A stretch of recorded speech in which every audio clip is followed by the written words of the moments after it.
أعوذ بالله من الشيطان الرجيم بسم الله الرحمن الرحيم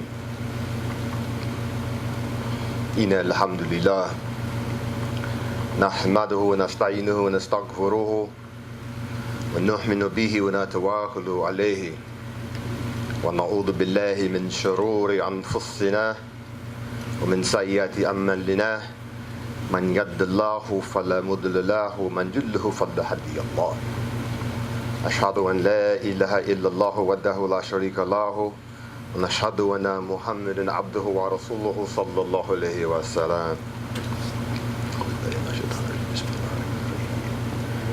يا أيها الذين آمنوا اتقوا الله حق تقاته ولا تموتن إلا وأنتم مسلمون يا أيها الناس اتقوا ربكم الذي خلقكم من نفس واحدة وخلق منها زوجها وبث منهما رجالا كثيرا والنساء واتقوا الله الذي تساءلون به والأرحام إن الله كان عليكم رقيبا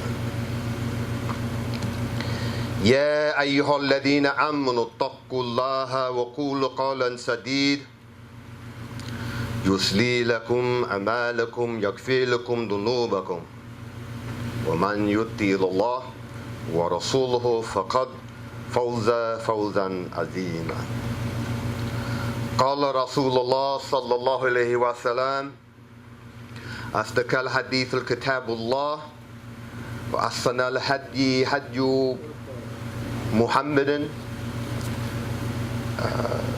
وشر أمور محدثاتها وكل محدثات بدعة وكل بدعة ضلالة وكل ضلالة في النار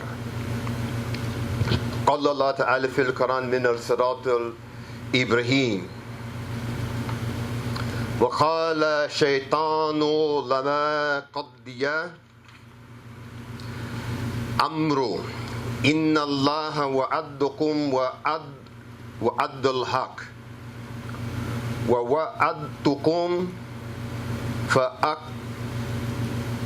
فأخلفتكم وما كان إيا عليكم من سلطان إلى أن دعوتكم فاستجبتم لي فلا تلوموني ولوموا أنفسكم صدق الله العلي العظيم. And so we began by seeking refuge in Allah subhanahu wa ta'ala from the shaitan, who is indeed the cursed and the rejected, in the name of Allah subhanahu wa ta'ala, who is excessively compassionate and extremely merciful. Indeed, the praise belongs to Allah Azza wa Jal.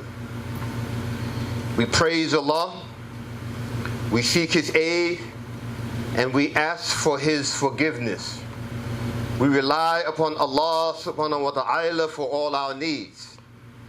We seek refuge in Allah from the evil that is in our own selves and from those low desires that seem to overwhelm us from time to time. To whomsoever Allah subhanahu wa ta'ala guides, there is none to mislead him. And he who Allah leaves astray because of some choice or some decision that this individual has made, there's none to lead him aright. And I openly bear witness to the fact that there's no one, no thing worthy of worship except Allah subhanahu wa ta'ala. And I bear witness to the fact that Muhammad ibn Abdullah sallallahu alayhi wa sallam is indeed His obedient servant and His messenger. The Rasulullah sallallahu alayhi wa sallam has said that the most truthful speech is the speech of Allah, and that the best of guidance is the guidance of Muhammad sallallahu alayhi wa sallam, and that the worst of matters are the newly invented matter, and every newly invented matter is an innovation, a heresy, a bid'ah, and every bid'ah is misguidance or going astray. And every going astray leads to no place except to the fire. As for what followed, we struggled to read a portion of the ayah from Surah Ibrahim, where Allah subhanahu wa ta'ala says that the shaitan will say when the matter has been decided, that indeed Allah subhanahu wa ta'ala promised you a promise of truth. And I too, meaning the shaitan, also promises you and us. But I, and here he says, I, the shaitan, betrayed you, us. I, meaning the shaitan, had no power or authority over you except that I beckoned you, except that I called. And you responded. And the shaitan will also say, so blame me not, but blame your own self. And that's only a piece of the ayat, and indeed Allah Azza wa Jalla speaks the truth. But today marks the end of the lunar month of Shawwal. And so we ask, may Allah Ta'ala shower His mercy and forgiveness upon those who fasted during this time seeking His blessing. We ask that Allah subhanahu wa ta'ala shower His mercy on those who attempted to fast but were unable to complete it. And we ask humbly that Allah subhanahu wa ta'ala strengthen and empower those who did not fast, so that if they are allowed to experience this time in the dunya again, that they will be able to fast in the future.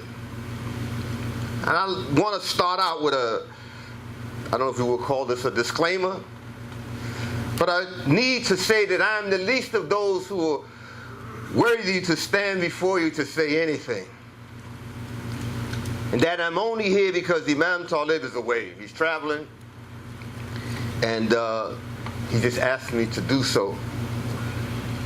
But what I am about to share and ask that we reflect upon during this time is that we reflect upon the speech of Allah subhanahu wa ta'ala. In this portion of the ayah from Surah Al-Ibrahim, Allah Ta'ala reveals in plain words the future. And often one of the things that we struggle to do as human beings is to know, have some knowledge of what is ahead. Allah tells us in plain words what is to come. And in this future that Allah subhanahu wa ta'ala has decreed, He tells us about Iblis, and we need to, as Muslims struggling to learn the deen, even though Iblis and Shaitan are indeed the same entity, we need to understand the differences in the naming. Why was at a point in his existence he was named Iblis, and why at a point of his existence he was named Shaitan. I didn't intend to talk about this, and I don't want to prolong the khutbah. But briefly, the Shaitan, he was Iblis, he became the Shaitan when his suggestions and his evils began to affect other than himself. He was Iblis, and he is Iblis, when the evil that he does affects himself. A little Islamic trivia. But it's important for us to know, these things about the deen. And so what Allah Azza wa Jalla is telling us about Iblis and what he will say in our future. Every individual will have this, well, not every individual, but among those who listen to, among those who follow the shaitan, this is what he will say. Inna Allah wa'addakum wa'addal haq. This is what the shaitan will say to those of us who listened to and followed him. And he will say in plain Arabiya, for us in English, indeed Allah promised you a promise of truth. But he will also follow that statement with وَعَدَّاتُكُمْ فَأَحْلَفْتُكُمْ. And I also promise you. And those of us that are aware of the thoughts that we hear, our own thoughts, those of us, I always think of the cartoons when you had a little guy over here and a little guy over here. Somebody whispering in this ear, somebody whispering in the other ear. One of those guys is the shaitan, or one from the Hezbollah, one from the party of the shaitan, the Qadi'in, whispering to us, telling us, do this and do that. And so the shaitan will say to us, of course, as we already said, Allah promises a promise of truth, but I also promised you, but I betrayed you. I know how it feels to be betrayed, but it will add to our agony. It will add to our distress. It will add to our frustration if we find ourselves in the fire and the shaitan lecturing us. We're going to be moto up. Because we will know, because Allah told us this long time ago, that this future that, at that time, what we are experiencing was to come. And regarding the promise of the shaitan, Allah Azza wa Jal speaks about the shaitan in many places in the Quran. And among the things that he says, like for example in the Surah An-Nisa, he says that he, the shaitan, makes promises to them, to us. He makes promises to us to arouse in us false desires. And often I wonder, where in my own self, the inclination to do this and do that, where it comes from. It is from the shaitan, particularly when the inclination and the desire is in disobedience to Allah. And each of us that is honest with ourselves know that sometimes we are driven down a path. Lord, and send us this way. And it happens. And this is what people are made to endure. And it even happened to the Rasulullah sallallahu alaihi wasallam. Before he was the Rasul, if you read Surah Nabi, if you read narrations of his, like a biography, when he was a young man, like all young men, he was inclined to go to the red light district. He ran down, but some kind of way he got distracted and never made it. Well, some of us, when we get the inclination to go to the red light district, we keep going, Muslim or not. But this is reality for us to understand. Well, where did I get that thought from? Often, another example about, questioning where our desires come from. I got a room that's 6 by 9, but I got a 52-inch TV screen. What makes me want to have a 52-inch TV screen in a room that's 5 by 9? When I can see the same thing on something that is, compatible with that space. This is just an example of something, and I just say this because sometimes in the neighborhood where I live, you could see in the houses, when you're walking by, people, you can see right in the living room. Living room ain't but that big, TV bigger than the whole room.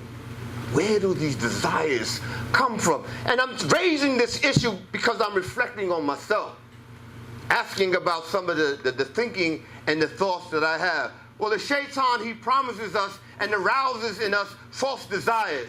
And the shaitan's promises are nothing but deception. And so we get fooled. We get deceived. And I think it is fitting for us to reflect upon the statements of Allah subhanahu wa ta'ala about the shaitan for a number of reasons. For 2 reasons. Because Allah subhanahu wa ta'ala throughout the Quran, he talks about the shaitan. The first of is this. Allah subhanahu wa ta'ala has says, Inna shaitan aduwwun mubin. Verily the shaitan is for you a clear and avowed enemy. That should be enough. Enough said, sit down. But even some of us with our enemies, I don't know what kind of game we playing, but some of us like Trump. The American enemies say, he ain't my enemy, we cool. But some of us have this mentality, but here it is, Allah tell us about the shaitan, that surely the shaitan is an enemy to you. Do not embrace him. He doesn't say that, but I'm just, But what he does say is that treat him as an enemy. How do you treat a thing, a person that you know is an enemy? How do you treat a thing that you know is no good for you? How do you treat a thing that will do you bodily harm? He only invites Hezbollah Shaitan. He only invites the party, his party, those who have joined him, because there's only 2 parties in Deen al-Islam, Hezbollah and Hezbollah Shaitan. There is no straddling the fence. There is no in the middle. And we need to be clear about where we stand. Either we with this or we with that. And that's the truth. Hezbollah Hizbul Shaitan. There is no other description in the Quran about us or the human being. And so he invites his followers that they may become dwellers of the fire. That was the first reason. But there are other statements, as we said, from Allah subhanahu wa ta'ala that tells us about the shaitan. And during the times in my life when we had opportunities to reflect, that we must always engage in reflection, we have to study our enemy. And Allah Azza wa Jal makes a number of statements about our enemy. I just need to focus in on them so I don't make my enemy my friend. Clear ignorance of them is made ignorance of just ignoring what Allah's statement, Inna shaitan aduwwun mubin. Well, the second reason I like to mention follows my attempt, my personal attempt to process the experience that I had during Ramadan. Ramadan is an experience. And so what I mean by processing that experience is that I'm asking myself about myself. I'm asking myself, what did I learn during Ramadan about myself? And as we travel through this life, we must constantly engage in this notion, in some circles they call it reflexivity. Reflexivity is the idea where one interrogates themselves. Have you been asking yourself any questions lately? What have I learned? What have I accomplished? What have I achieved? During this what some would call training period. What have I gotten out of this? Well, every year since I learned that fasting was more than abstaining from food and drink. That's the lowest level of fasting. Not eating and not drinking. You can do that on the stop of a dime. I mean, people do that because that's how they live it. They can't eat, they don't eat, and they just keep it moving. So it ain't nothing real special about not eating, because anybody could do that, you know what I mean?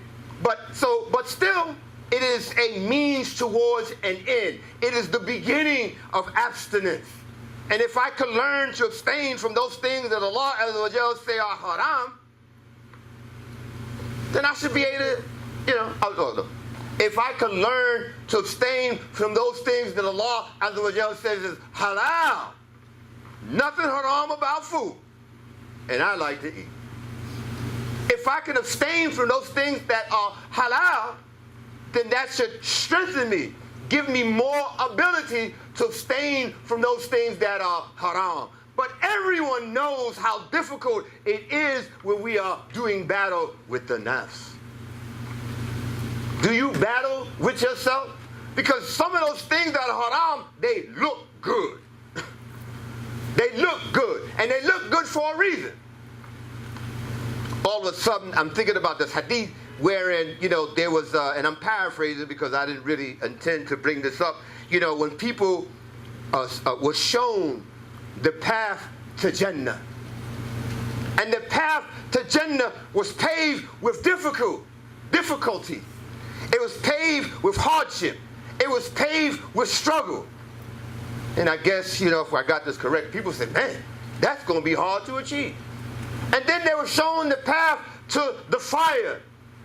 And it was like a slide. It was all kinds of nice stuff. It was real slippery and slick. It was very attractive. And whoever was commenting said, a whole lot of people going down that way.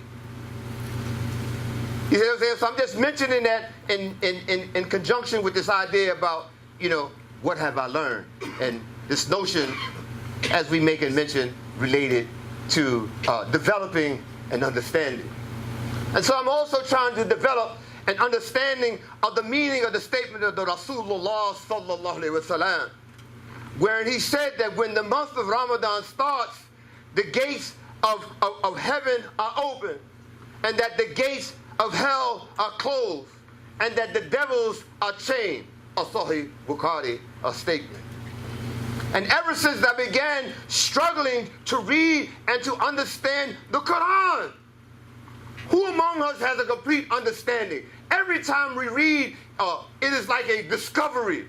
Some of these ayahs, even though some of us 30 years Muslim, 25 years Muslim, when we read some ayahs, it's like, whoa, this is the first time I've seen this.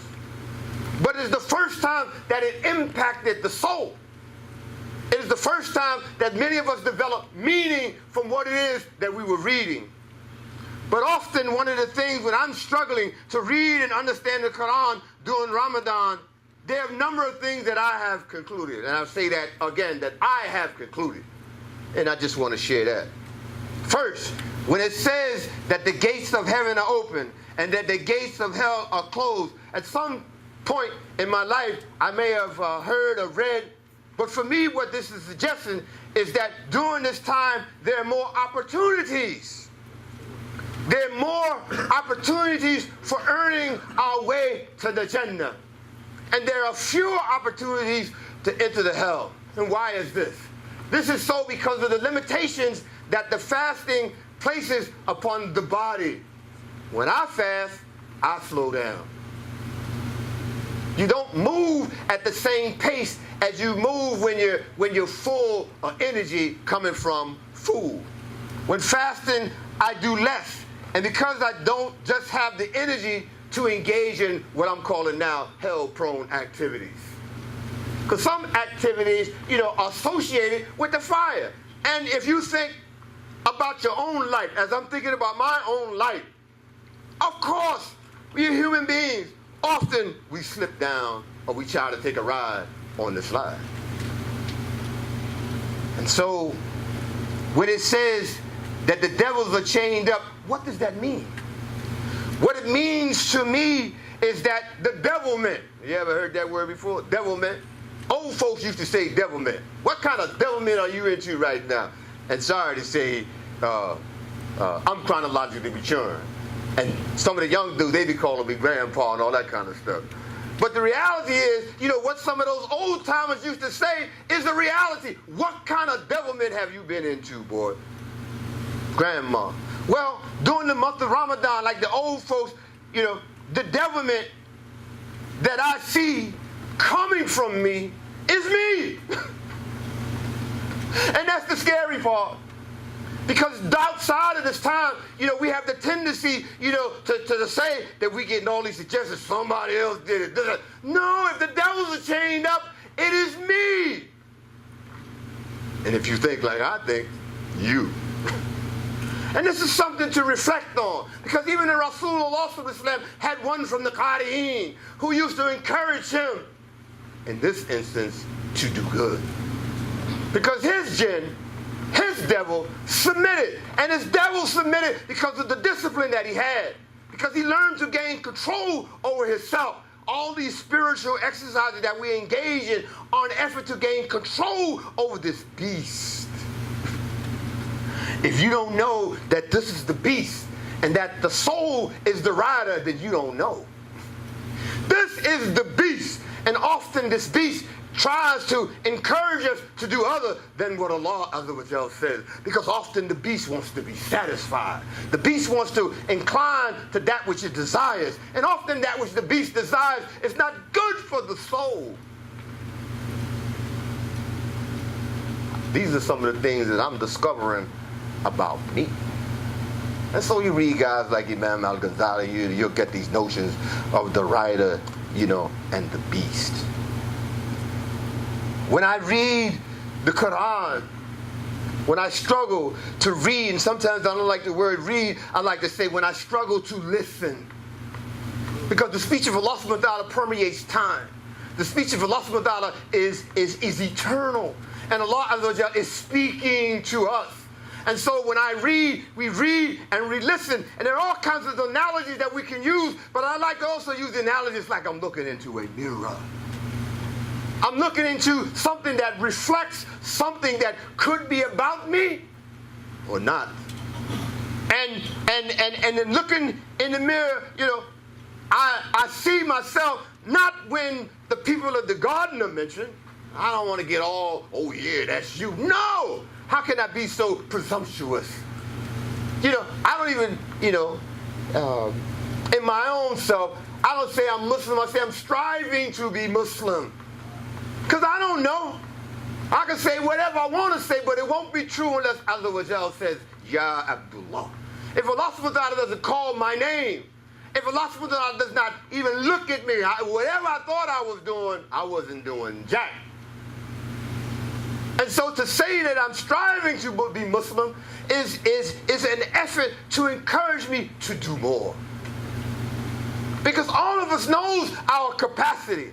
All of us knows what we can do. All of us knows that we can. All of us knows if you know yourself, yeah, I could do a little bit more. I'm slacking. And so, this is just some of the reflections when I look. Not, when it is mentioned the things that make the soul quiver. That's me. When the name of Allah subhanahu wa ta'ala is mentioned and it causes a trembling inside, that's me. You know what I'm saying? Because I know at times, Ramadan, not Ramadan, Shawwal, I don't care where it is, we be out of pocket. If not engaging in acts, perhaps even in our thinking. We wrong. Sometimes the way we think about each other, sometimes the way we think about people, and sometimes, we don't even smile. The devilment that is mentioned, since the devils are chained up, as I said, these actions, these thinkings, these choices, these decisions, these things, if we think about it in a way that is beneficial, it's me. These are the things that did not permit me to take advantage of the opportunities that Allah subhanahu wa ta'ala made available during Ramadan. It was me.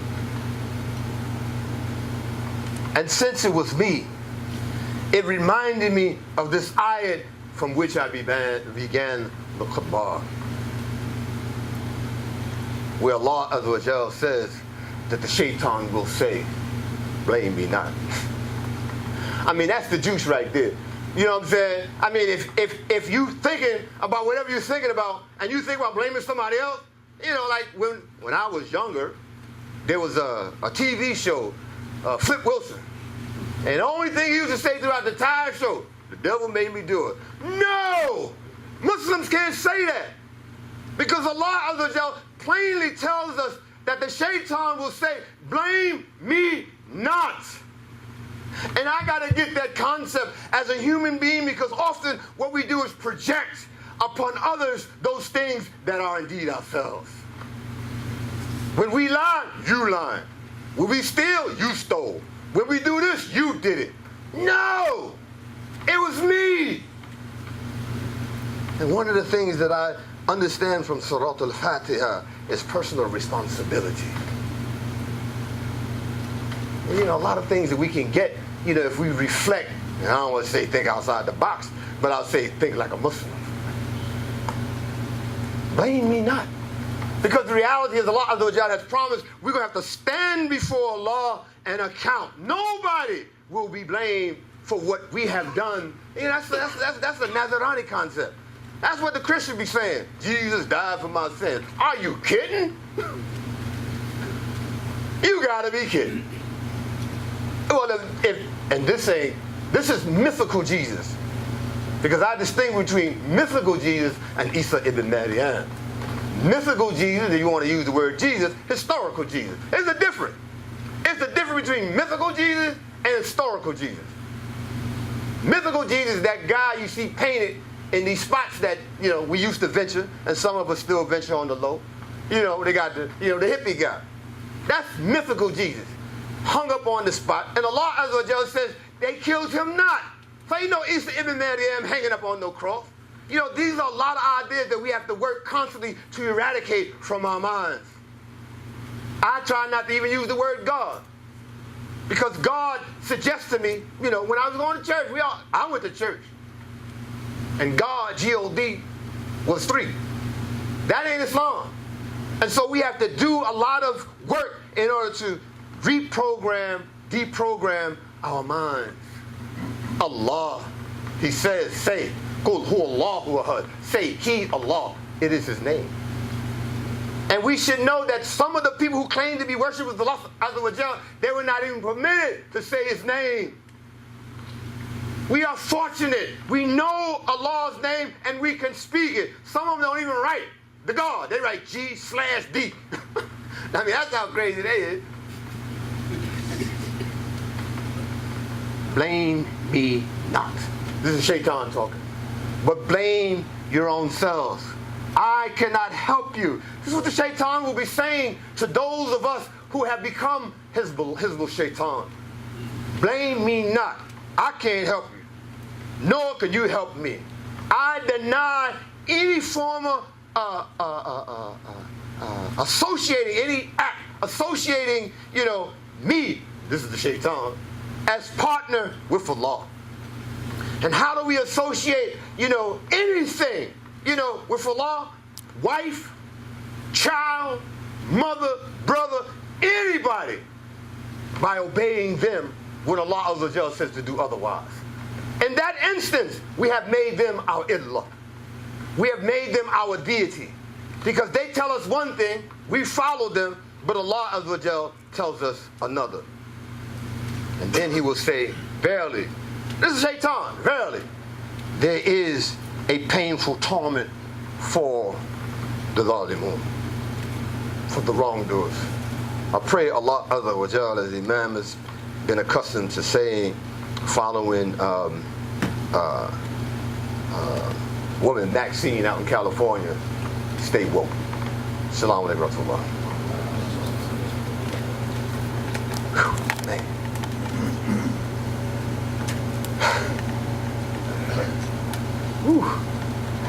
أعوذ بالله من الشيطان.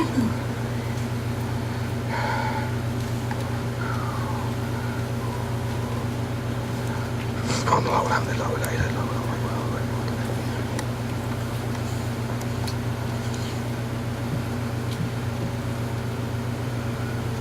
Well, thank you very much.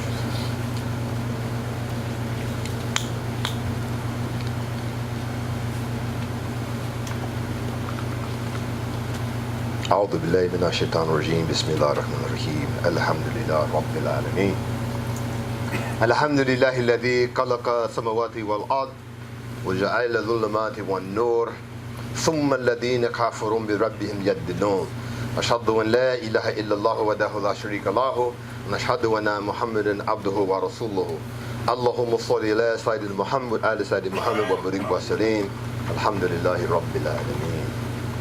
And so,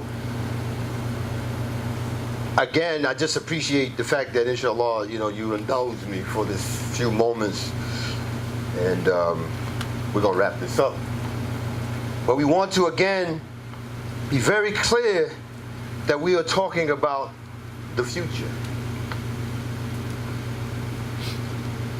Often, it is also important for Muslims to think about death. Because when you think about death, well, I'm just asking now, when we think about death, those of us that do it, and I'm not saying that we on a suicide mission, but death is an inevitable experience of life. But for the Muslim has a different cosmological view. We have a different world view. For us, death does not mean the end. Because if we was born and we died and that was it, what's the point? Do your thing. But that is not the reality. And I was telling me and the brother over there, we was having a little conversation. Said, all you got to do is go out at night. Go out at night and look at the stars. Look at the heavens. I mean, you see nothing but magnificence. You see nothing but you can feel the power. All you got to do is get on a boat, look at the ocean. If you can't feel the awesomeness of the waves, and this is a creature of Allah subhanahu wa ta'ala, the wave. In the movies I've seen, they say tone it down, I'm getting a little excited. In the movies I be seeing 100-foot waves. If I saw a 100-foot wave in real life, I'm gone.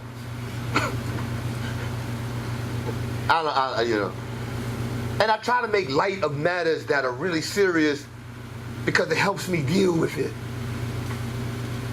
Else I'll be depressed all the time. I will be sad all the time. Just like I remember a story, those of you that have read this book, Spectacle of Death and Glimpses of the Hereafter. It's either there or someplace else we read that Isa ibn Maryam whispered into the ear of a sheep, remember death. And it had an effect on the sheep. I don't know if he died, I don't know if he went to the swoon, I don't know if he went unconscious. But the notion is, if I am thinking about death, or if I know that death is coming, and it is coming, the question that follows that is, what have we done to prepare for it? It's coming. What are we doing to prepare for it? Because it's coming. And this is why it's important for me to reflect upon those things that could affect the end game. And one of the things, as it says here, it is Allah Azza wa Jalla telling us that the shaitan will say, blame me not for the choices and the decisions that you made about how you living. Those of us that been to jail, the judge said, okay, well, what do you do? You did that, go to jail. You know, there are mitigating circumstances in some instances, but often that's not enough to excuse us from the punishment. Because there's this concept, and I don't want to get too didactic, a notion called rational choice. We make decisions because we engage in evaluation. We ask ourselves, what is the benefit? We engage in an accounting they call it cost-benefit analysis. What's it going to cost? What's the benefit? And we weigh, and if the cost outweigh the benefit, that ain't a good decision. But if the benefit outweighs the cost, we try to roll like that. But this is what we do when we think. Blame me not, but blame yourselves. And so the question then is, does this statement of Allah subhanahu wa ta'ala resonate with you about the future? Many of us wish we had some ball to look into. If we did, many of us would go out and play lotto. Many of us play lotto without the ball, hoping that we get lucky. But if we, engage in acts that are clearly haram, Allah Azza wa Jalla says that the shaitan will say, acts that are haram that cause us to fall into the fire. And this is not to predict Allah Azza wa Jalla's mercy. And I'm thinking in this instance of a prostitute who gave water to a dog. She lived her entire life in disobedience of Allah subhanahu wa ta'ala, but that one act, according to the hadith,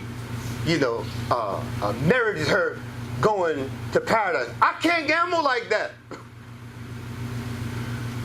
I can't gamble like that. I don't know what one act gonna guarantee me anything. I don't know what Allah subhanahu wa ta'ala, because Allah puts us in this position, to earn the Jannah. We earn what we earn because Allah made it happen. Anyway. Try not to get too excited, brothers. So, have we been attempting to blame the shaitan for our actions? These are personal questions. And that's why I just like to talk about, myself. Are we blaming the shaitan for actions that are from our own hands? Have we blamed shaitan for the time that we missed the salah? I'm praying sincerely that everyone here makes the salah.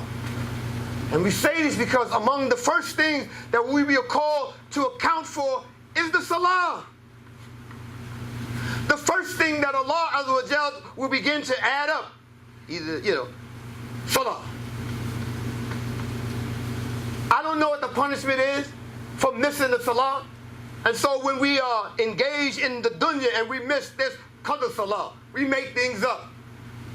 If we unsure in our existence, we should sunnah, nawafil, because all those things will help, with our account. We're going to be called to account. Allah's going to be opening up. That's your book? That's my book. Okay, salah. Are we blaming the shaitan for the times that we fail to be charitable? Are we blaming the shaitan for our stinginess?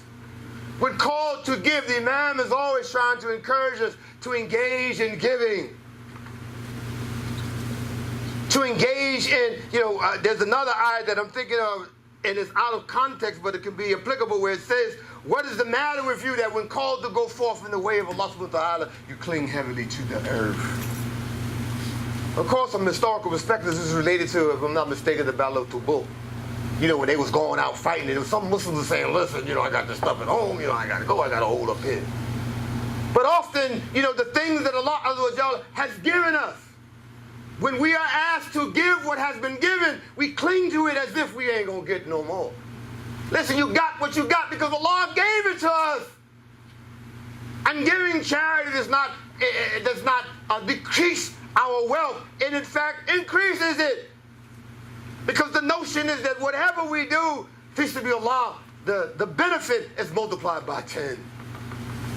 But we are listeners to the shaitan. Allah Azza wa Jalla tells us, by no means shall we obtain unto al-bir, shall we attain unto righteousness, unless we spend fi sabilillah of those things that we love. What do you love? What do you love? Because for some of us, it's easy to throw a few dollars at some folks. I mean, you throw money at people to get rid of them. Here go $5, man. Go ahead, man. So for some of us, what is important is our time. For some of us, what is important is our very selves. The best that I have to offer is me. So when I bring myself to a place, this is the best of what I have. I'm bringing me. It ain't the money. I'll give you some money so I ain't got to talk to you no more. Here you go, bro. I'm out. But in Islam, Allah Azza wa Jalla promises that whatever good you spend, whatever you give to Allah, Allah knows it well. Have we been listening to the shaitan? When Allah Ta'ala clearly says what means in another place, or as we began, that the shaitan, he promises us too. But he would say, I betrayed you. I had no authority over you except that I called you and you responded to me, so blame me not, but blame yourselves. Are we failing to give, to be charitable? And the giving could be a smile. It could be a smile. Do we smile at each other? I mean, when I was up at the spot, we had dudes, we used to call them angry man. They never smile. They always got the screw face. When you see dudes like that, you want to try them. Y'all, I mean, what's that all about, man? You walk around there. But that's how we look at each other sometimes. We don't smile. The smallest bit of charity, can be given. Just a smile. And some of us fail to give that which we love because of fear. Fear is a psychological thing. Fear is in the mind. And often we fear because we lack knowledge. We lack knowledge about the veracity of what it is that Allah Azza wa Jalla is saying. And Allah has said that the shaitan threatens us with poverty and orders us to commit fasha, evil deeds, and illegal acts and sins. Whereas Allah Azza wa Jalla promises us forgiveness from Him and bounty, and Allah is all sufficient for His creatures' needs, and He is all knowing. And as is pointed, I could go on, but it's hot, and I know we're trying to get up out of here. But what sticks in my mind is the shaitan saying, blame me not. And I say this because, it's important. Sometimes all you got is 2 or 3 words from an ayat that, provides you, the gist or the most meaning out of what it is that Allah subhanahu wa ta'ala is saying. You're responsible for you. Blame me not, but blame your own selves. Now is the time for deeds before the time to account. Because soon there will be a time for accounting where there will be no opportunity to offer deeds. With these last breaths, and these are indeed our last breaths, let us cease to attempt to place blame for our failures on the shaitan and others. When called to pray, let us pray. When called to give, let us give. Let us give of that which has been given to us by Allah Azza wa Jal. Whatever we have, it is from Allah. So if Allah give you $1,000, say, give me back 25. Would you do it? Would you do it? I mean, think of Nabi Ibrahim. When Allah said, he 86, first child, sacrifice him. Would you do it? We, alhamdulillah, may not have to experience that type of test, but would you do it? Would you do it with love? Would you do it without hesitation? And I understand this from Ati Allah wa Ati Rasul. Obey Allah and obey the Rasul. There is no condition. There is no condition that, determines the extent to which we obey Allah. Let me see now. You asked me to do this here, but what am I gonna get? Okay, I'm gonna do this here if you do this here. No! But some of us, that's how we engage in ibadah. We engage, in worship, ibadah, service, based on an effort to negotiate. There's no negotiation. And lastly, without fear. Can we make a greater effort to obey Allah Azza wa Jal without fear, particularly fear of the shaitan? And so, have taqwa of Allah. Know that the promise of Allah subhanahu wa ta'ala is indeed true. Assalamu alaikum wa rahmatullahi wa barakatuh.